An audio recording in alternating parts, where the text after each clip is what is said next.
The Nigerian economy largely depends on the maritime industry, which is a major sector. Putting into consideration the fact that the country's status is a major oil-producing and exporting nation. With the coming on stream of the Dangote refinery, it is obvious that the maritime sector holds the ace. You're welcome to Nimasa this week. I'm Oyetola, your host on the program. I've got a lot of details for you today. Stay tuned.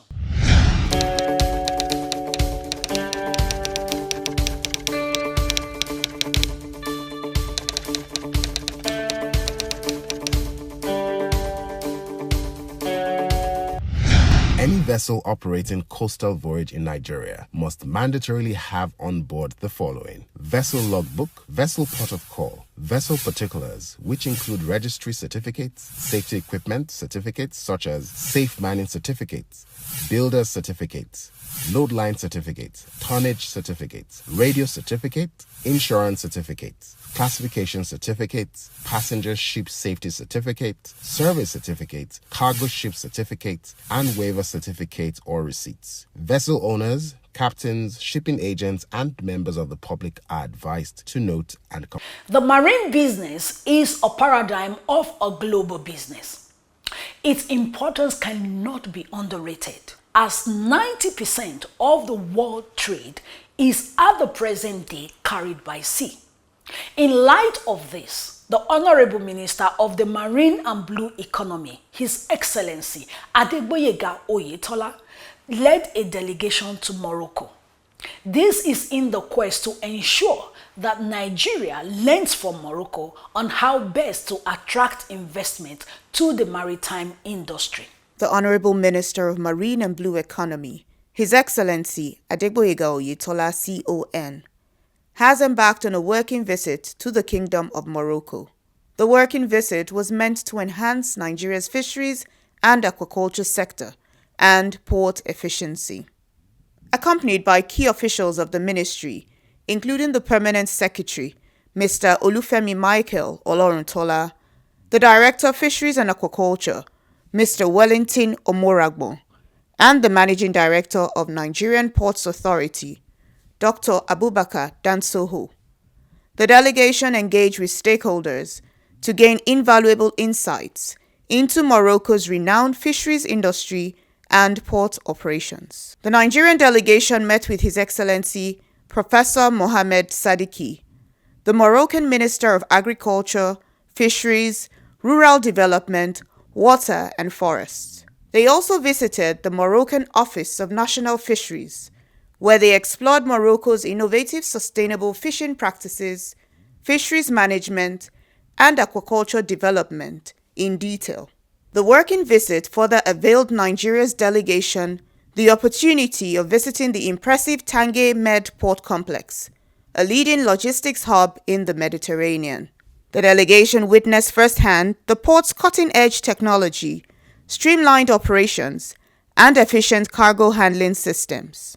They also toured the Moroccan Maritime and Coordination Center to study the Moroccan Advanced Maritime Traffic Management and Coordination Systems. The Honorable Minister expressed his commitment to exploring global best practices and fostering partnerships to drive growth, innovation, and sustainable development for Nigeria during the study tour to Morocco. It is anticipated that the upcoming national policy on marine and blue economy, set to launch in December 2024, will be comprehensive and effectively address critical issues in the sector sustainably.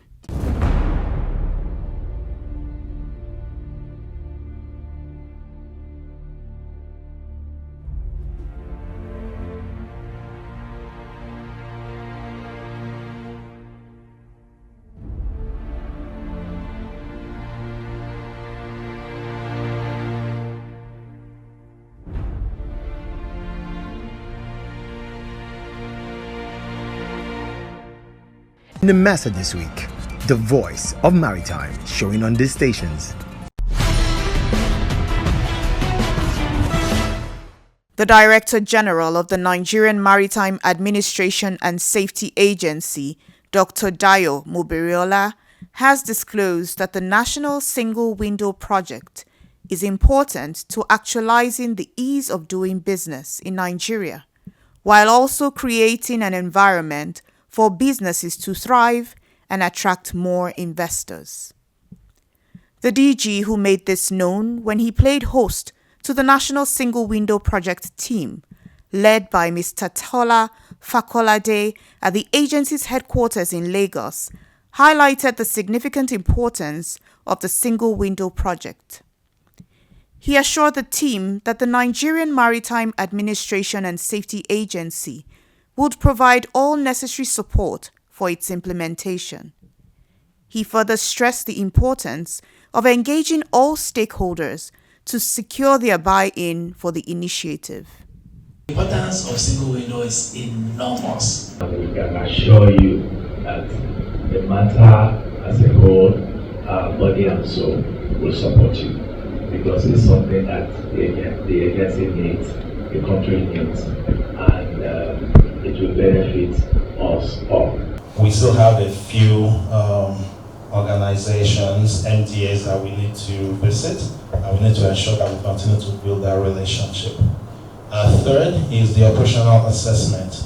So the operational assessment is split into 3 areas. One is we actually want to go on site into each of the agencies. We want to understand really what are the processes that exist, because some of these processes will also be built into the single window platform. We will bring you a full report next week on this program.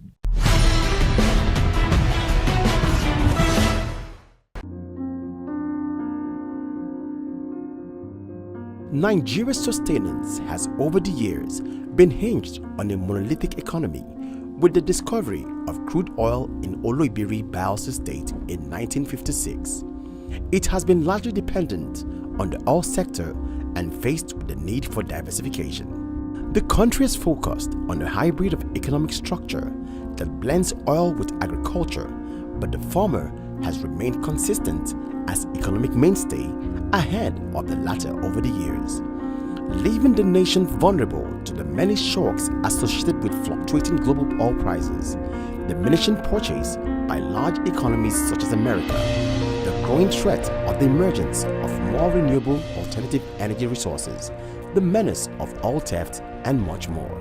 Experts believe that if Africa's largest economy, which has struggled with diversification, is to make a comeback as an economic powerhouse reminiscent of the glorious agricultural era, Nigeria has the clear option of turning to her water from the Atlantic Ocean to the various inland waters, making more than 65% of her geography with all the resources and inherent in those waters and the various economic activities that generate from transportation to fishing, aquaculture, the shipping trade, and allied services.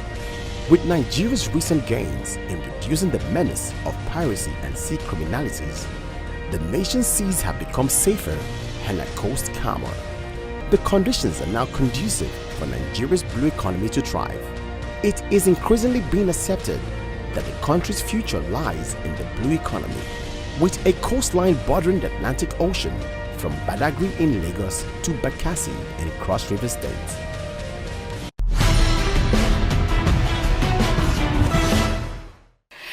It's still Nimasa this week, and we appreciate all our viewers. One of the sectors of the blue economy that is of interest to Nigerians is the seafaring profession. This sector is considered a low-hanging fruit for Nigeria in view of our largely youthful population. Further on this, Nimasa this week takes a look on how Nigerians can take advantage of the seafaring profession so more of our youths can have a career at sea. A seafarer, also known as a mariner or sailor, is a person who works on a ship or vessel at sea. They are responsible for the operation, maintenance, and navigation of ships, as well as the management of cargo and passengers.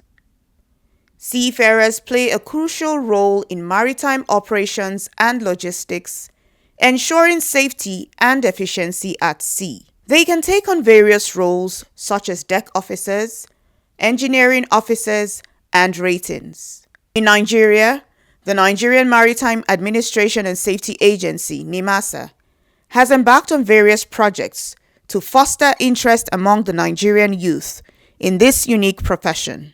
Even the ladies are now getting involved in Nigeria. These female seafarers share their experiences. I've sailed for over 10 years and I've rose to a level and I'm still learning, and I thank God for the company I've worked with. They've given opportunity to females, most especially in the field. They've made us have an opportunity to have a voice, to be able to explore. We female, we are changing it, we are making it better than what they think. I love being a seafarer a lot. I've been a seafarer for more than 10 years. It's a job that I enjoy. I enjoy doing it so much.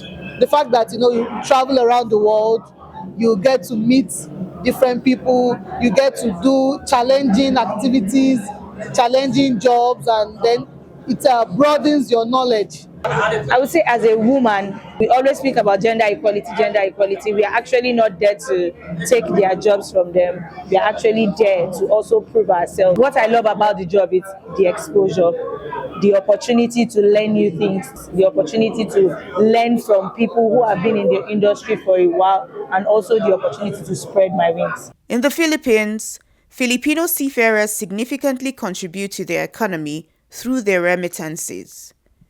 In 2020, these remittances totaled approximately $6.14 billion, making seafaring one of the top contributors to the country's GDP. This highlights the vital role that seafarers play not only in the maritime operations, but also in supporting the economic stability of their home country. The figure rose to $6.545 billion in 2021, accounting for approximately 22% of the total dollar remittances sent by overseas Filipino workers. This trend is expected to continue, with projections suggesting that remittances by Filipino seafarers could exceed $6 billion annually in the near future. This highlights the importance for Nigeria, which has a youthful population, to make deliberate and conscious efforts to make the industry attractive. It's important that the industry begins to focus more on ensuring that the technical standards for safety for ships, and which apply generally under conventions of the IMO, are implemented, because these are the standards which, if implemented, would ensure that the seafarers operate in a safe environment. The total number of Nigerian seafarers is currently around 78,000, contributing to approximately 8% of the global seafarer population.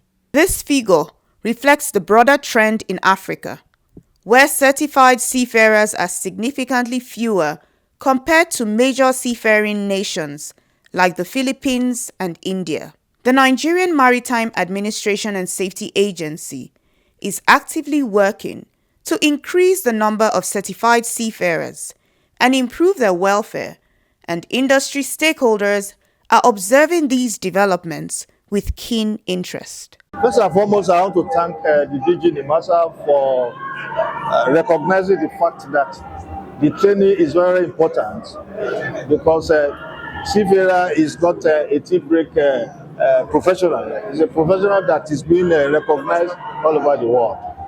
With this retraining of our seafarers, I think it's better for Nigerians.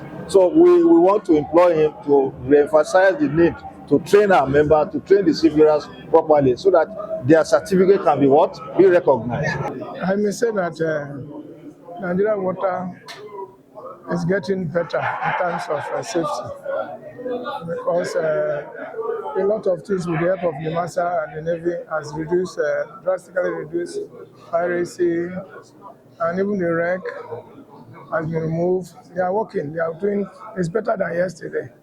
So even though we have not get to that level, and it's so far so good, at least Nigerian water, you are talking about Nigerian territorial water, is safer.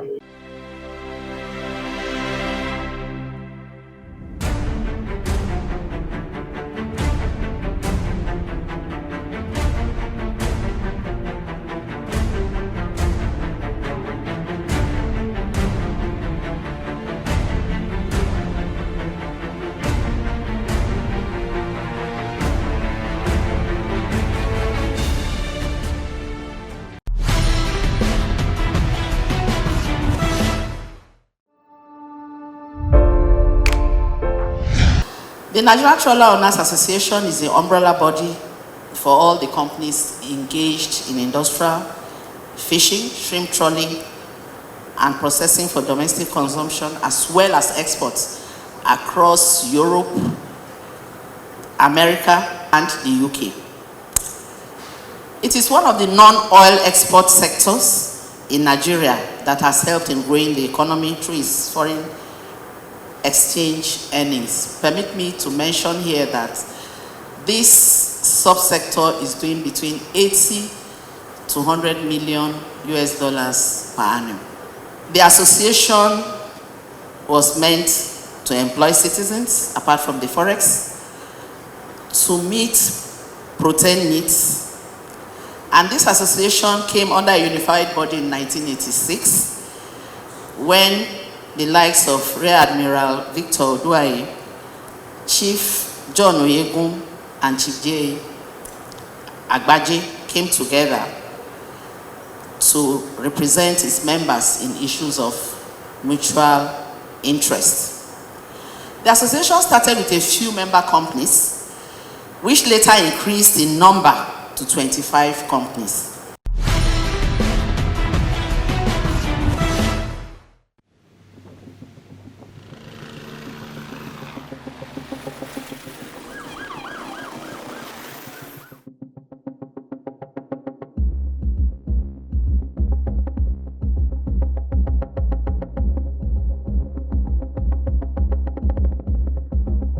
The venue was the Navy town in Ojo, and the event was the capability demonstration by the Intervention Force of the Maritime Security Unit.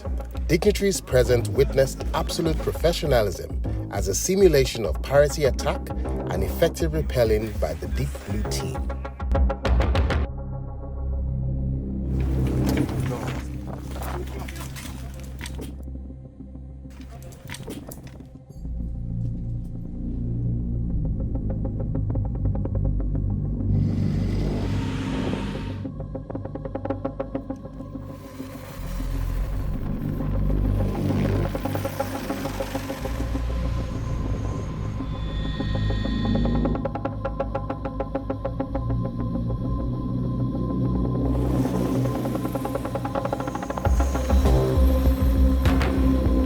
The demonstration featured Special Mission Vehicle DB Abuja and DB Lagos, fast interceptor boats, and special mission helicopters, showcasing various tactics such as boat formation, vessel boarding, and overtake with the interceptor boats.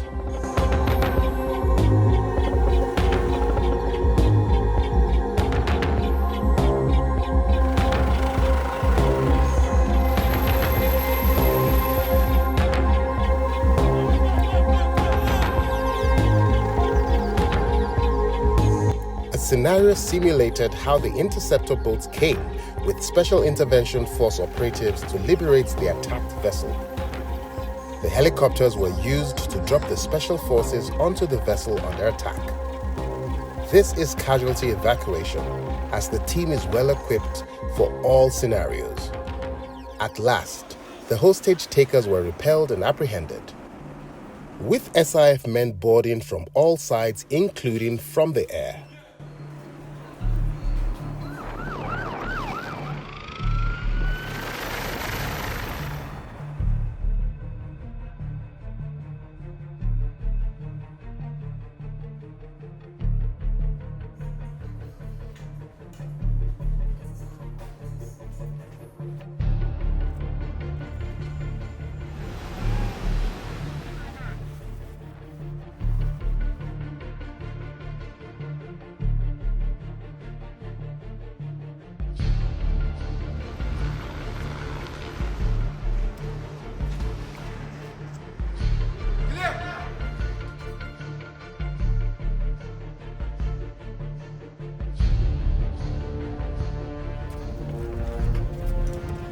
The Deep Blue Task Group has keyed into the existing maritime security architecture to ensure that identified gaps along the Nigerian maritime coastline are closed from Badagry to Calabar.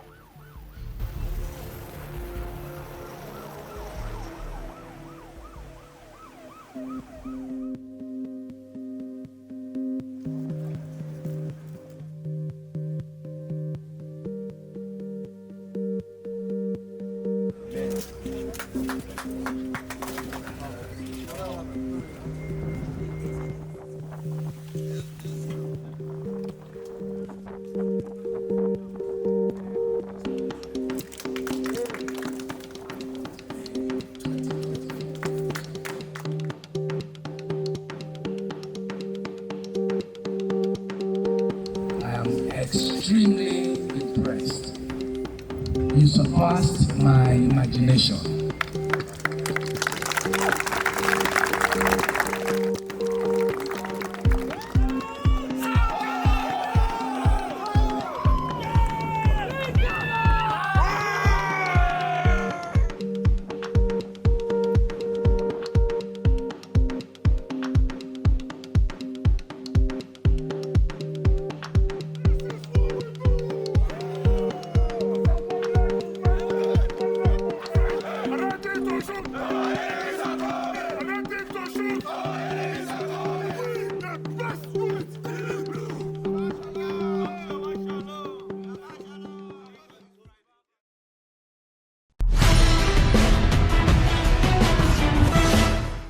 Any entity, be individual or corporate, who wishes to effect a change of name for any vessel must have a formal application by the registered owner, board resolution under seal by owners authorizing the change of name, duly completed application for change of vessel's name, return of certificate registry bearing the former name, an affidavit stating the reasons for the change of name, Nimasa receipt for payment of change of vessel name, and an evidence of clearance from Maritime Guard of the agency.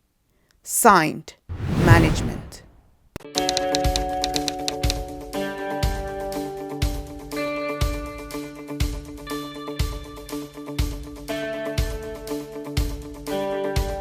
Nimasa this week, the voice of maritime showing on these stations.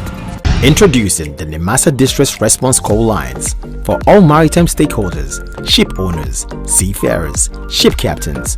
Whatever your challenge or distress in the Nigerian maritime domain, please call 0803 0685 167, 0708 0005 956, 0700 0700 010. If you can't reach us on these lines, please call 0700 0700 020, 0700 0700 030. Also via VHF Radio Channel 16. Call and Nimasa will respond. We'll finally come to the end of another exciting and informative episode for this week. Let me leave you with this message. The African Continental Free Trade Area Agreement is expected to increase intra-African freight by 28% and demand from maritime freight by 62%. A food for thought for investors in the maritime industry. Until we meet again on the same platform, I say bye for now.